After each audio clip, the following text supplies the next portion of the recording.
Apple has fixed jelly scrolling issue on the iPad mini 7, but one exception claims that it is still very much present.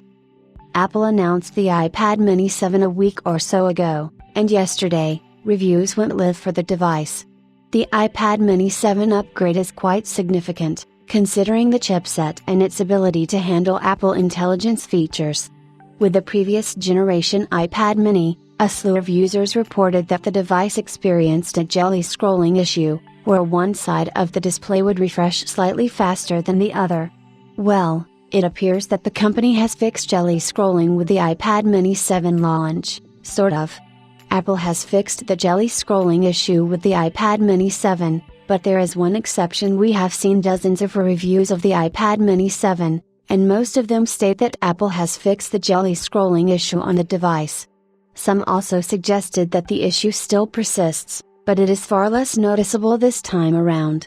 On the flip side, David Pierce from The Verge begs to differ and points out that the jelly scrolling effect from the last model is still very much present.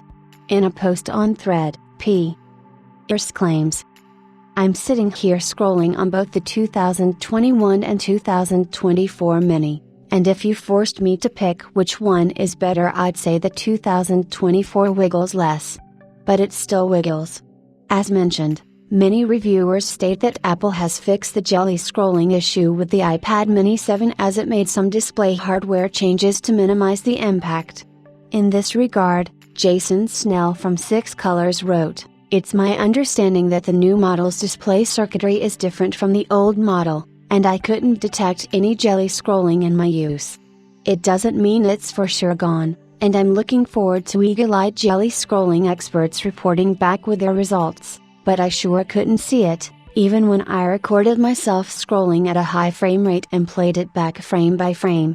Nathan Ingraham from Engadget wrote, "One bit of good news about the screen is that it seems Apple has fixed the jelly scrolling problem that plagued the prior iPad mini. Jelly scrolling occurs when one side of a screen doesn't refresh at exactly the same rate as the other, and this effect was noticeable in portrait mode with the old iPad mini. It's not something that I ever noticed while using the new iPad mini. I am curious to see if the issue has been totally resolved or if my eyes just didn't catch it, but I'll continue using the iPad mini in the coming weeks to see if I spot any display issues." There are numerous other reviews that you can check out to learn more about the jelly scrolling issue. The issue emerged after some users observed that one side of the display was refreshing faster than the other, portraying a wobbling effect on the screen, especially while reading text. It remains to be seen why The Verge's iPad mini 7 performed poorly. We will keep you updated on the latest, so be sure to stick around.